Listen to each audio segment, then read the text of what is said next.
Jack Waddle. I'm the Social Studies Department Chair at Carmel and teach U.S. government. I brought 21 seniors today to early vote in the general election, many of them voting for the first time in their lives. And so I think our young people, they care. And I think that's a common misconception, but they got to do something with that now. And so I think that encouraging them to vote, getting them out here when they're young is vitally important for the future of our country. So it's my first time voting. It was actually way easier than I had anticipated. I thought that it was going to be like a whole dragged out process, but it took me like 5 minutes to get registered and even less time to vote. The longest time was just spent driving here. I say I'm a slightly more educated voter. I think I like to listen to some political podcasts at times. And just like if I didn't know or I didn't understand what the election was, I just abstained just to be safe. I don't want to vote for something I don't agree with. So for me, it's mostly about asking them to be informed.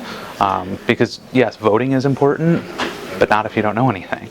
And so for me in my classes, we always talk about current events. We'll spend the first 5 or 10 minutes of class talking about what's in the news, what are you guys seeing, what are you hearing at home, what are you talking about with your parents around the dinner table. And it's funny that it gets them to care about the news and what's going on and to pay attention. And therefore they're going to be more informed voters too. It's just fun that we get to do this through the school, so it's safe, because I know a lot of people when they first turn 18, they aren't really ready to vote because it's a new experience and it's like a legal experience, so they're worried they might mess it up. So it's good that we have our teacher to help us do it.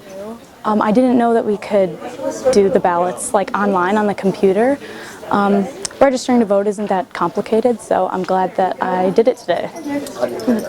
I did a lot of background research just online about each of the candidates and the positions and roles that they're going to pursue. So I didn't come in here blind. So I'm glad I did that.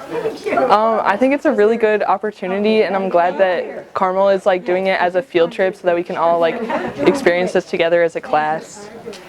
I mean, I was excited because I've never voted before, and I was glad that I could be able to have a say in our government and maybe make a difference.